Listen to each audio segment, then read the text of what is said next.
السلام عليكم ورحمة الله وبركاته. الحمد لله إن الحمد لله نحمده ونستعينه ونستغفره ونعوذ بالله من شرور أنفسنا ومن سيئات أعمالنا. من يهده الله فلا مضل له ومن يضلل فلا هادي له. أشهد أن لا إله إلا الله وأشهد أن محمدا عبده ورسوله أما بعد. அளவற்ற அருளாளரும் நிகரற்ற அன்புடையவருமாகிய எல்லாம் வல்ல அல்லாஹ்வுக்கே புகழ் அனைத்தும் உரித்தாகுமாக. அல்லாஹ்வின் சாந்தியும் சமாதானமும் நபிகள் நாயகம் ஸல்லல்லாஹு அலைஹி வஸல்லம் அவர்கள் மீதும் அவர்களுடைய குடும்பத்தார்கள் மீதும் அவர்களுடைய வாழ்க்கையை பின்பற்றி வாழ்ந்த சஹாபாக்கள் மீதும் தாபிஈன்கள் மீதும் தபா தாபிஈன்கள் மீதும் இன்னும் நம் அனைவரின் மீதும் என்றென்றும் பற்றாமல் இருக்குமாக. கண்ணியத்திற்குரிய எல்லாம் வல்ல அல்லாஹ்வின் நல்லடியார்களே, தமிழ்நாடு தௌஹீத் ஜமாஅத் நாச்சிக்குளம் கிளையின் சார்பாக வாராந்திர ஆண்களுக்கான உள்ளரங்கை பயான் நிகழ்ச்சி ஏற்பாடு செய்யப்பட்டிருக்கிறது. இந்த உள்ளரங்கை நிகழ்ச்சியில் தொழுகையின் முக்கியத்துவம் என்கிற தலைப்பு வழங்கப்பட்டிருக்கிறது. அல்லாஹ் ரப்பல் ஆலமீன் இந்த உலகத்துல மனித சமுதாயத்தை எதற்காக படைத்தான் என்று சொன்னால், திருமறை குர்ஆன்ல மனித சமுதாயத்தினுடைய படைப்பினுடைய நோக்கத்தை அல்லாஹ் சொல்லுகிறார். இந்த உலகத்துல மனித படைப்பு என்பது எதற்காக படைக்கப்பட்டிருக்கிறது என்பதை அல்லாஹ் ரப்பல் ஆலமீன் திருமறையிலே சொல்லும் பொழுது, வமா ஸலகத்துல் ஜின்ன வல் இன்ஸ இல்லா லியஅபுதூன், மனிதர்களையும் ஜின்களையும் அல்லாஹ்வை வணங்குவதற்காக தவிர வேற எந்த நோக்கத்திற்காகவும் அல்லாஹ் என்ன செய்யல, மனித சமுதாயத்தை படைக்கவில்லை என்று சொல்லுகிறார். மனிதன் படைக்கப்பட்டது எதற்கு என்று சொன்னால், அல்லாஹ்வை வணங்குவதற்காகத்தான் மனித சமுதாயம் படைக்கப்பட்டு இருக்கிறார். அப்படி அல்லாஹ் ரப்பல் ஆலமீன் இந்த மனித சமுதாயத்தை படைத்து அவன் அல்லாஹ்வை வணங்குவதற்காக ஏராளமான வணக்க வழிபாடுகளை வணக்க நடைமுறைகளை அல்லாஹ் ரப்பல் ஆலமீனும் அல்லாஹ்வுடைய தூதரவர்கள் வழியாகவும் இறைவன் நமக்கு சொல்லி தந்திருக்கிறார். ஏராளமான வழிமுறைகள் இருக்கிறார். தொழுகையின் மூலமாக இறைவனை வணங்குகிறோம், நோன்பின் மூலமாக இறைவனை வணங்குகிறோம், திக்ர் செய்வதன் மூலமாக இறைவனை வணங்குகிறோம், தான தர்மங்களை ஜகாத்தை செய்வதன் மூலமாக இறைவனுக்கு செய்கிற வணக்கத்தை நிறைவேற்றுகிறோம்.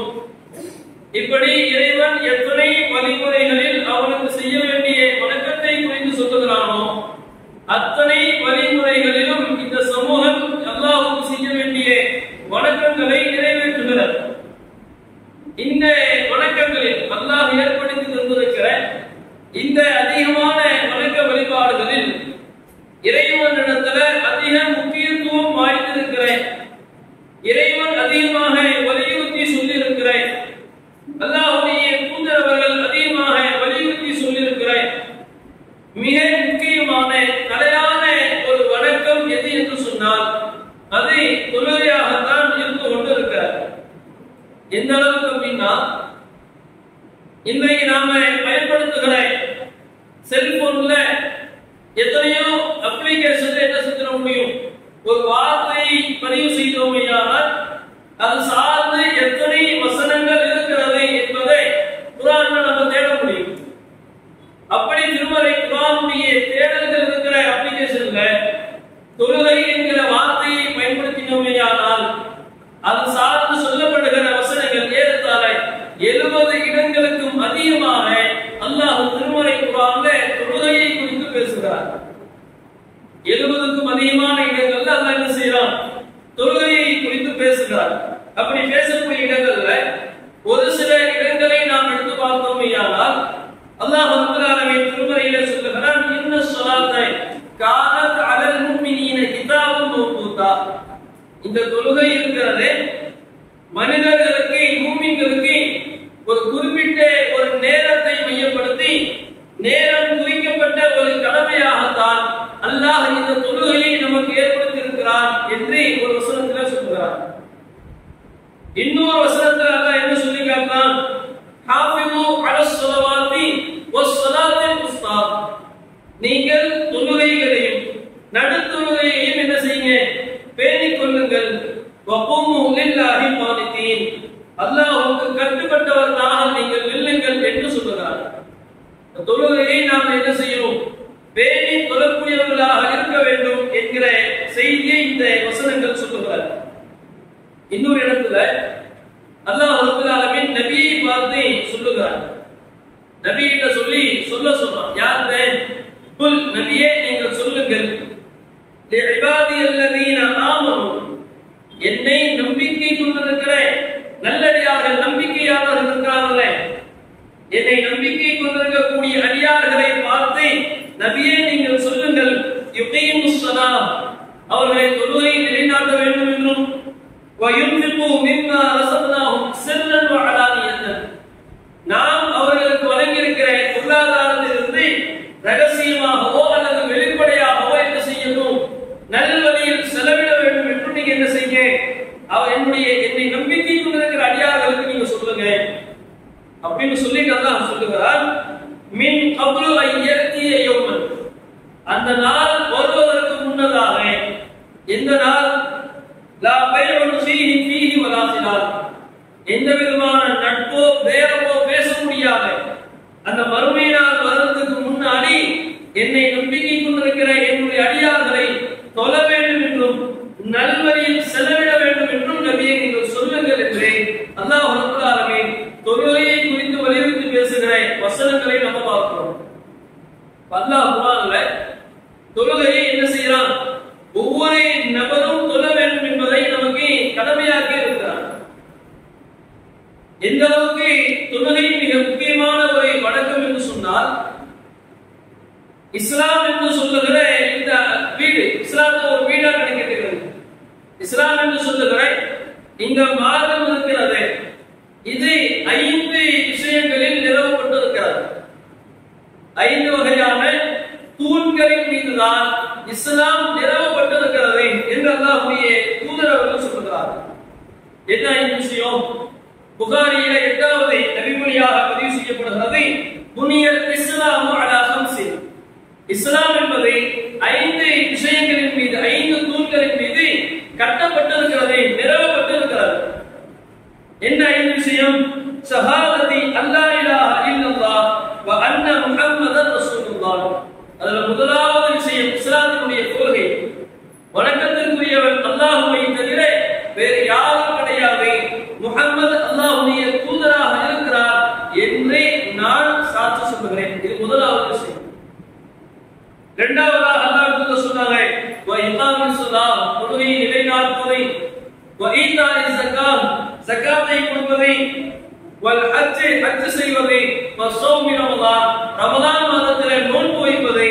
இந்த 5 விஷயங்களின் மீதுதான் இஸ்லாம் நிறுவப்பட்டிருக்கிறது என்று அல்லாஹ்வுடைய தூதர் அவர்கள் சொல்லி காட்டுகிற செய்திகளை பார்க்கிறோம். அதே மாதிரி மறுமை நாள்ல அல்லாஹ் என்ன செய்வான் சொன்னா, ஒவ்வொரு நபர்களாக தனியாக விசாரிப்பார். ஒவ்வொரு மனிதர்களை அழைத்து அவருடைய செயல்பாடுகளை குறித்தெல்லாம் விசாரிக்கப்படுகிற பொழுது, வணக்க ரீதியாக அந்த மனிதனிடத்தில் விசாரிக்கப்படுகிற முதல் விசாரணை என்ன அப்படின்னா, அவருடைய தொழுகையை குறித்து தான் என்று சொன்னார். நசையில பதிவு செய்யப்படுகிற நபிமொழி, அவ்வளவு மா யுஹாஸபு பிஹில் அப்து, தன்னுடைய அடியார்களிடத்தில் இறைவன் விசாரிக்கிற முதல் விசாரணை என்னவென்று சொன்னால், ஸலாத்துஹு, அவருடைய தொழுகையை பற்றி தான் என்று அல்லாஹ்வுடைய தூதர் அவர்கள் சொல்கிறார். அதே மாதிரி இன்னொரு சில நபிமொழிகளை பார்த்தார். இந்த நபிமொழி தொழுகையை குறித்ததை எந்த அளவுக்கு அல்லாஹ்வுடைய தூதர் அவர்கள் தொழுகைக்கு முக்கியத்துவம் தராங்கன்னா, ஒரு மனிதர் தொழுகையை விடுகிறார் என்று சொன்னால் அவரிடத்தில் இறை நிராகரிப்பாளருடைய குணம் இருக்கிறது என்று சொன்னார். தொழுகை உள்ளதுங்கிறதை நம்ம இன்னைக்கு அலட்சியமாக பார்த்தோம். ஆனால் அல்லாஹ்வுடைய தூதர் அவர்கள் என்ன செய்கிறாங்க? ஒரு மனிதர் தொழுகையை விடுகிறார் என்றால் இறை நிராகரிப்பாளர்கள் காபிர்களுடைய குணம் அவர்களிடத்தில் இருக்கிறது என்று அல்லாஹ்வுடைய தூதர் அவர்கள் சொல்கிறார். எப்படி சொல்லி காட்டாங்க? முஸ்லிம்ல பதிவு செய்யப்படுகிற செய்தி, இன்ன பைன ரஜுல் வ பைன ஷிர்கி வல் குஃப்ர், ஒரு மனிதனுக்கும் இணை வைப்பு இறை மறுப்பு இந்த இரண்டுக்கும் மத்தியில் இருக்கிற வேறுபாடு காலம் என்ன அப்படின்னு சொன்னா தொழுகையாக இருக்கிறது. தர்க்கு ஸலாத் அப்படின்னு நாம சொல்றோம். தொழுகை இருக்கிறது இணை வைப்பு இறை மறுப்பினுடைய ஒரு அடையாளம். அவர்கிட்ட இறை மறுப்பினுடைய குணம் இருக்கிறது என்பதை புரிந்து கொள்கிறோம்.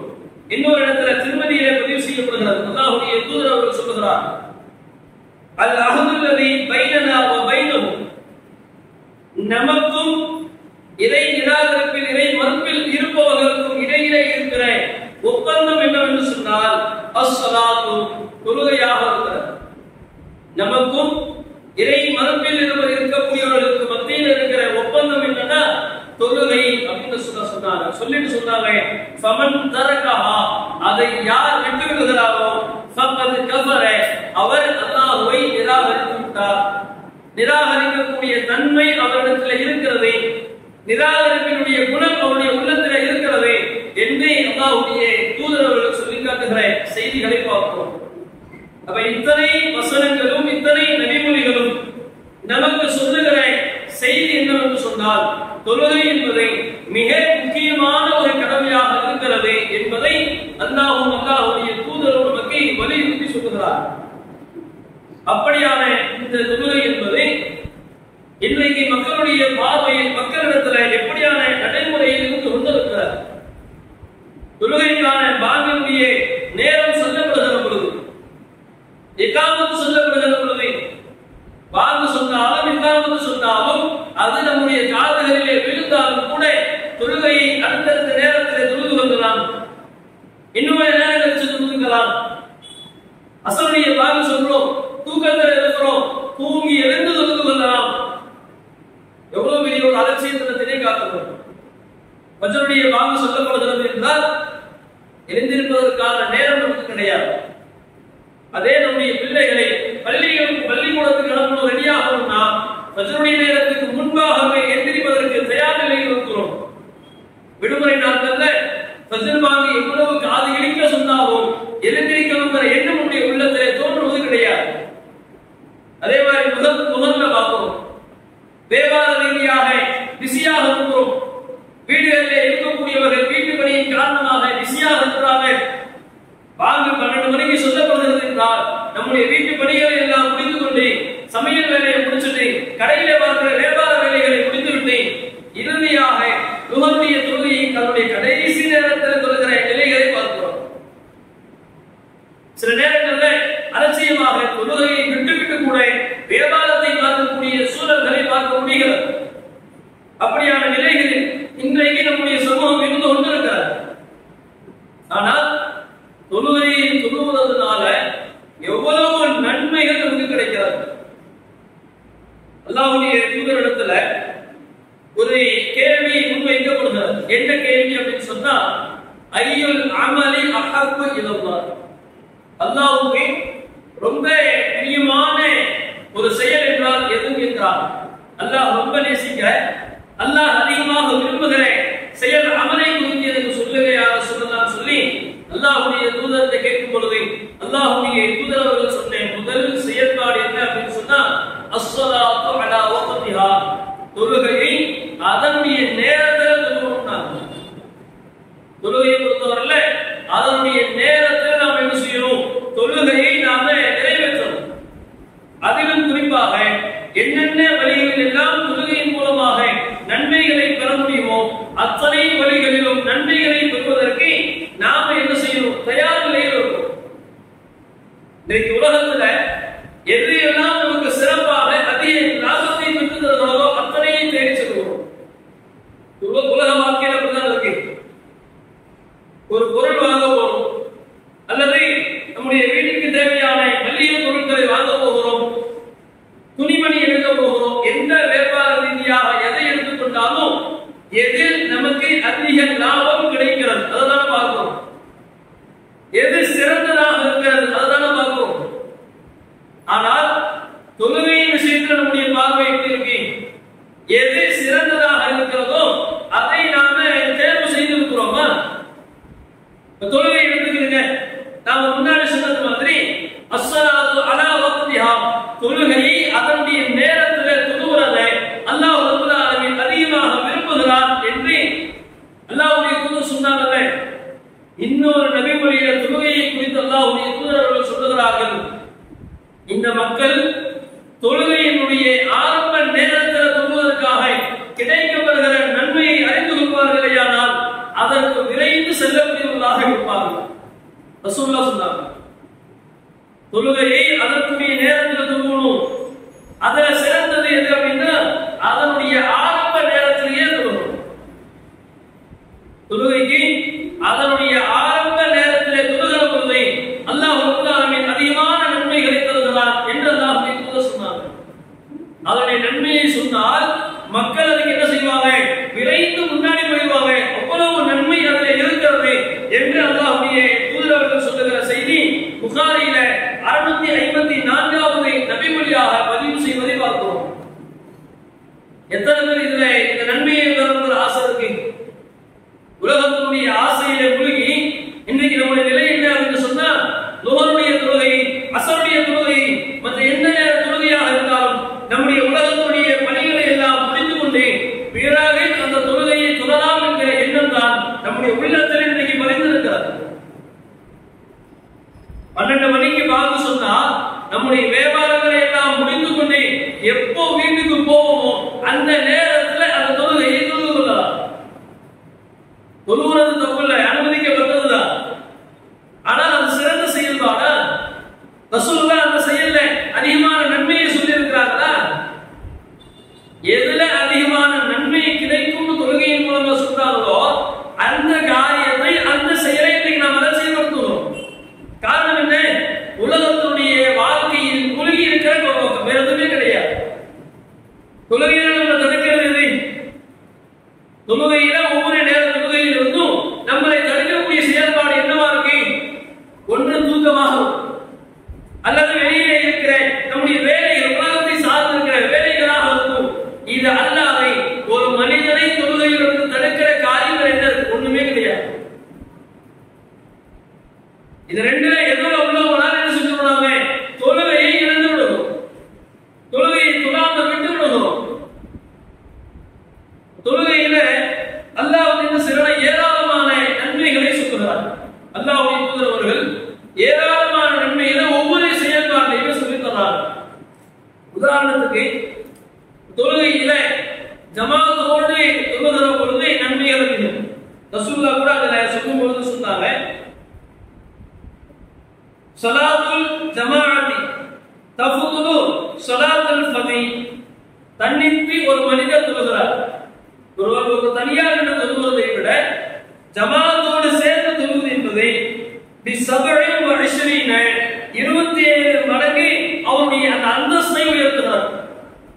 ஒரு தனித்து தொழுகிறார்னா ஜமாஅத்தோடு சேர்ந்து தொழும் பொழுது 27 மடங்கு நன்மைகள், அந்தஸ்துகள் அவருக்கு அதிகம்.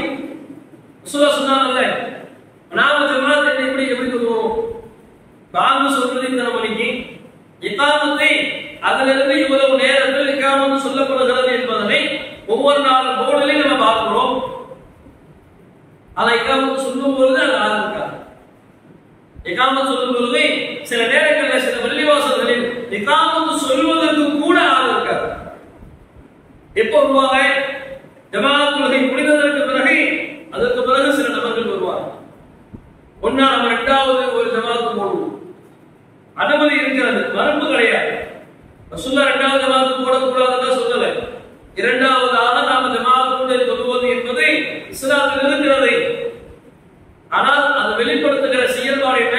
நம்மிடத்தில் இருக்கிற அலட்சியத்தனத்திலே பார்க்கணும். உண்மையாக ஏதோ ஒரு நிர்பந்தத்தில் ஒரு சில நேரங்களில் தொழுகையை நாம ஜமாத்தோடு தொழுவதற்கு முடியல. அந்த நேரத்தில் நாம தனியாக இன்னொரு ஜமாத் தொழுவதுங்கிறது பிரச்சனை இல்லை. ஆனால் நம்முடைய நிலை என்ன? எல்லா தொழுகைகளிலும் ஜமாத்துடைய இகாமத்து சொல்லப்பட்டு அந்த ஜமாத்துடைய தொழுகையை நிறைவடைந்து அதற்கு பிறகு வந்து நாம் இரண்டாவது ஒரு ஜமாத்தை நடத்தி தொழுகிற செயல்பாடு இன்றைக்கு வழக்கமாக நம்மளிடம் இருக்கிறது என்று சொன்னால் தொழுகையில் அலட்சியமா இருக்கிறதுனால அர்த்தம். ஏன்னா இத்தனை மணிக்கு இகாமத்துன்னு தெரியும், ஆனால் அதை விடுகிறோம் என்று சொன்னால் அப்ப என்ன காரணம்? நம்மிடத்துல மிகப்பெரிய ஒரு அலட்சிய தரத்தினை நாம் கையாளி கொண்டிருக்கிறோம் என்பதை புரிந்து கொள்ள முடிகிறது. இப்படி ஒவ்வொரு தொழுகைகளாக எடுத்தோமையானால் அல்லாஹ் ரப்பல் ஆலமீன் என்ன செய்யறான்? ஏராளமான நன்மைகளை தருகிறார். பொதுவா ஜமாத்தோடு தொழுகிற பொழுது 27 மடங்கு நன்மை. தனித்தனி தொழுகை எடுத்து பாருங்க. ஒருவர் ஃபஜ்ருடைய தொழுகை, இஷாவுடைய தொழுகையை தொழுகிறார் ஜமாத்தோடு. பொதுவா அந்த ரெண்டு தொழுகை ரொம்ப கஷ்டமா இருக்கும். ஃபஜ்ருடைய தொழுகையும் இஷாவுடைய தொழுகையும் ஜமாத்தோடு தொழுகிறது ரொம்ப கஷ்டமா இருக்கும். அல்லாஹ்வுடைய தூதர் அவர்கள் தெளிவாக சொன்னார், லைஸ ஸலாத்து அஸ்தகல அலல் முனாஃபிகீன மினல் ஃபஜ்ரி வல் இஷா. யாருக்கு ஃபஜ்ருடைய தொழுகையும் இஷாவுடைய தொழுகையும் ரொம்ப பாரமாக இருக்கும் என்று சொன்னால் அலல் முனாஃபிகீன், யார் நயவஞ்சகர்களாக இருக்கிறார்களோ, முனாஃபிகாக யார் இருக்கிறார்களோ அவர்களுக்கு தான் அந்த ரெண்டு தொழுகை ரொம்ப பாரமா இருக்கும். ஃபஜ்ருடைய தொழுகையை தொழுகிறதும் இஷாவுடைய தொழுகையை தொழுகிறதும் என்ன செய்யும்? ரொம்ப பாரமாக இருக்கும் அப்படின்னு அல்லாஹ்வுடைய தூதர் எச்சரித்தார்.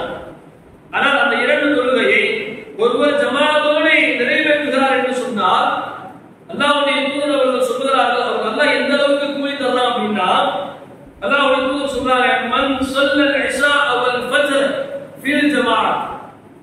இஷாவையும் ஃபஜ்ரையும் யார் ஜமாத்தோடு தொழுகிறார்களோ, ஜமாத்துன்னு சொன்னா இமாம் ஜமாத்தோடு கலந்து இகாமத் சொல்லுகிற பொழுது கலந்து கொண்டு தொழுகிறோம்ல, அப்படி ஜமாத்தோடு யார் இஷாவையும் ஃபஜ்ரையும் தொழுகிறார்களோ கான கதியாமு லைலத்தின், இரவு முழுக்க நின்று வணங்கிய கூலி அவருக்கு கிடைக்கிறது.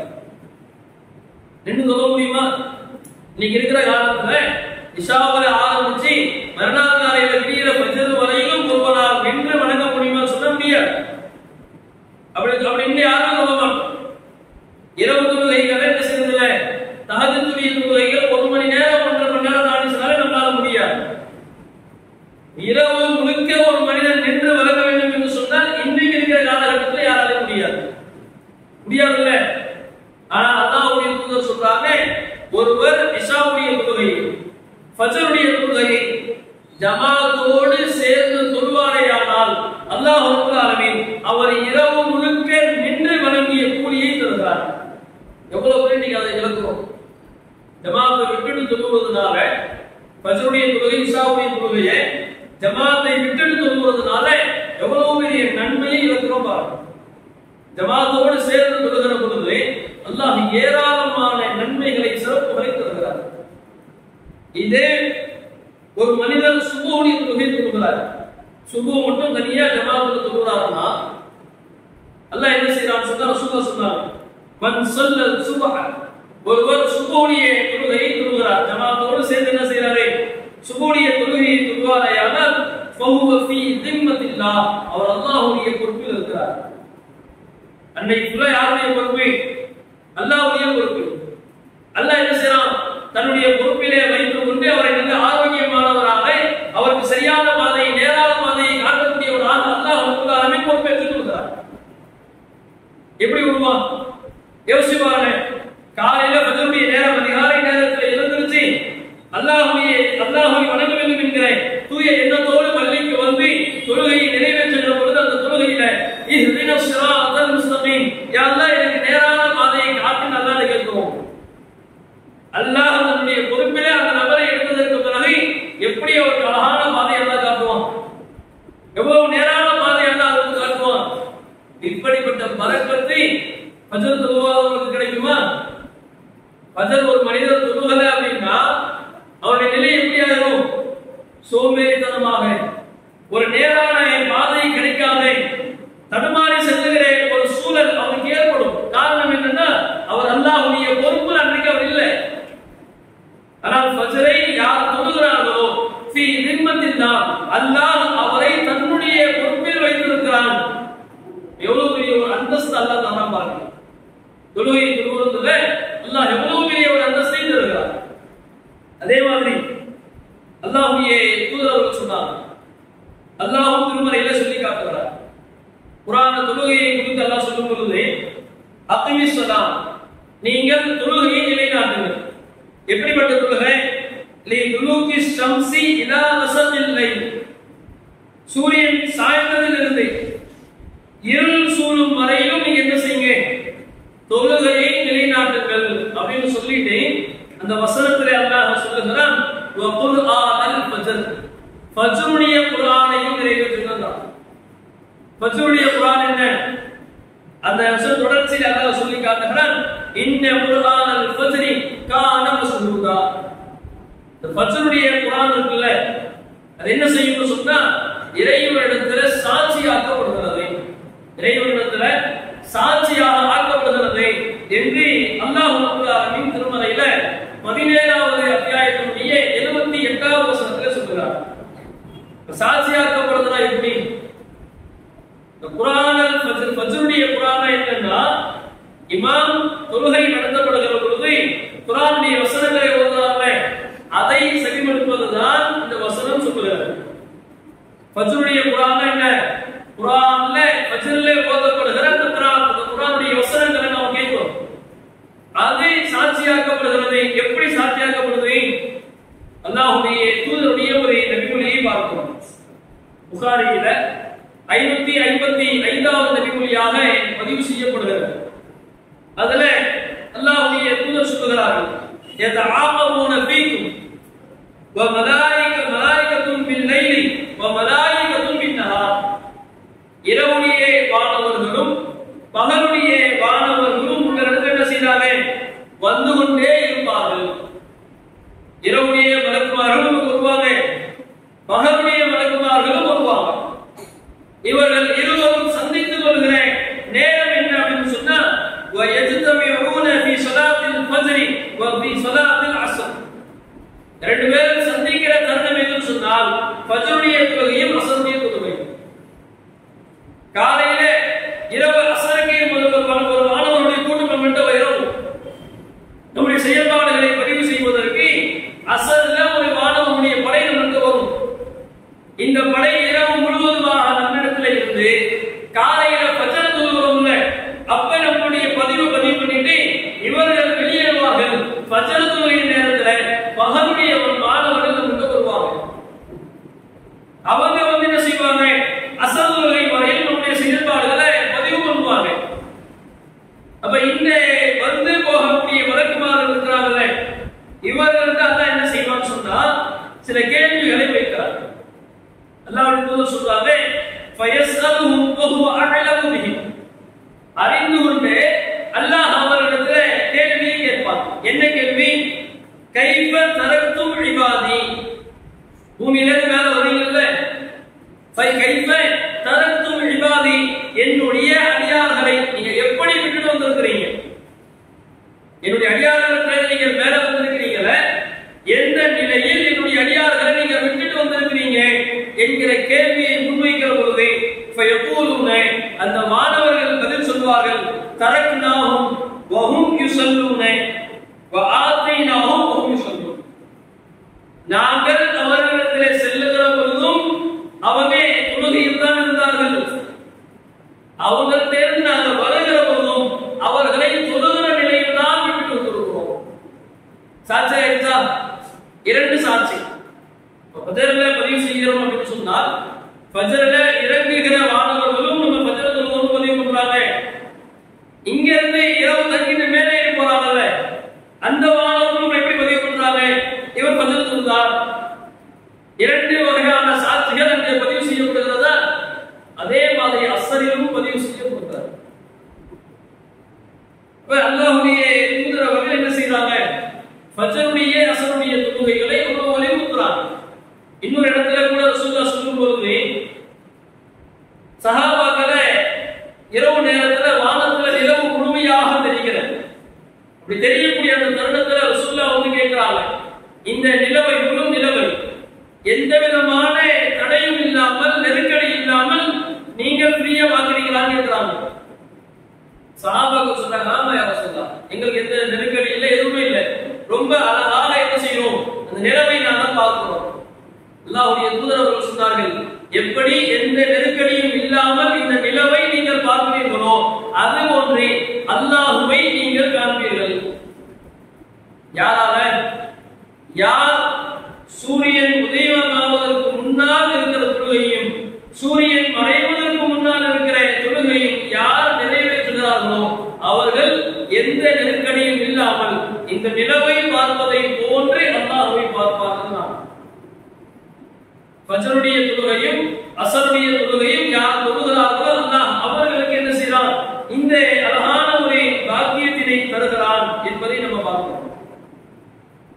அப்ப தொழுகையை ஜமாஅத்தோடு குறித்த நேரத்திலே தொழுவதுங்கிறது ஏராளமான நன்மைகளை பெற்றுத் தருகிற செயல்பாடாக இருந்து கொண்டிருக்கிறது.